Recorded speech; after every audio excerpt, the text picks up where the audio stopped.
American patriarchy has survived because powerful people have repeated its dictates to us loudly enough and long enough that questioning them feels dangerous.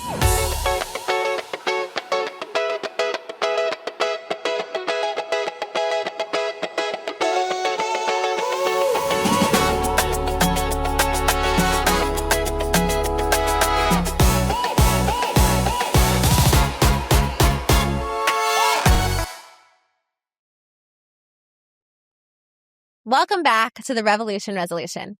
I'm Malaika Tubbs. Over the last several episodes, we've been talking about what we are truly up against by getting very specific about the following: institutions that protect hierarchy, systems that punish resistance, lawmakers that reinforce unequal power, and structures designed to keep people in the places assigned to them. Today, we will talk about how patriarchy also requires constant reinforcement through stories, messages, and narratives. We must talk about the role propaganda plays in keeping people emotionally attached to systems that are actively harming them. In my book, I write about how American patriarchy survives not only because it was written into institutions, but because it is continuously repeated back to us until it begins to feel inevitable. Researchers have a name for part of this phenomenon: the illusory truth effect. The illusory truth effect refers to our tendency as human beings to believe something more easily simply because we have heard it repeated. Even false information can begin to feel believable once it becomes familiar. And those maintaining American patriarchy understand this. Because repetition doesn't make something true. Repetition makes something emotionally recognizable. And once something feels familiar, people often stop questioning it. This is one of the reasons the protectors of this system spend so much energy and money controlling narratives. If this hierarchy were truly divine and real, it would not require constant reinforcement. It would not require endless messaging about who belongs, who is dangerous, who is normal, who should lead, who should obey, whose pain matters, whose humanity counts, and whose existence should be feared.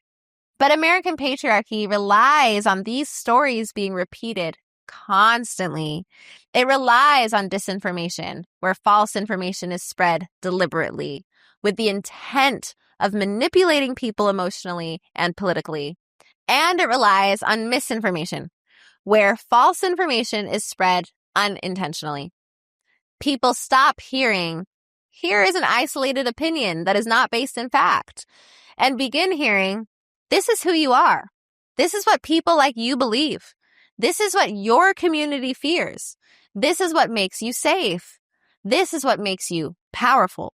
We saw this clearly during the COVID-19 pandemic.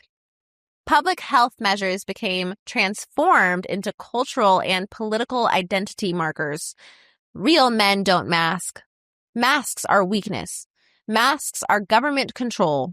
These messages spread repeatedly despite overwhelming scientific evidence that masks helped save lives. And eventually, for many people, refusing masks stopped being about health entirely. It became about masculinity, patriotism, race, belonging, power. People literally died because repeated narratives became more emotionally persuasive than reality itself. And this is important. Propaganda does not work because people are unintelligent. It works because human beings are deeply influenced by familiarity, emotion, fear, belonging, and repetition. The people protecting hierarchy understand this very well. That is why media ecosystems invested in maintaining the status quo constantly manufacture fear. Fear immigrants, fear feminism, fear queer people, fear trans people, fear changing gender roles, fear books, fear protest, fear racial equality, fear anyone questioning the hierarchy.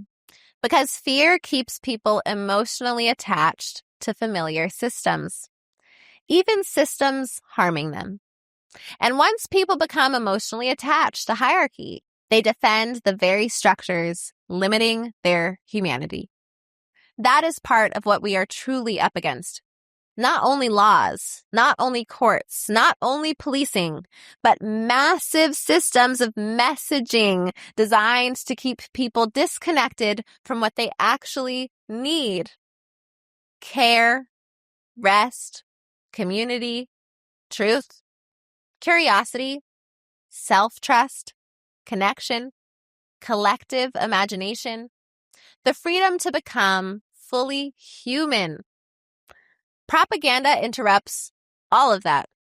It keeps people exhausted, angry, isolated, fearful, and suspicious of one another.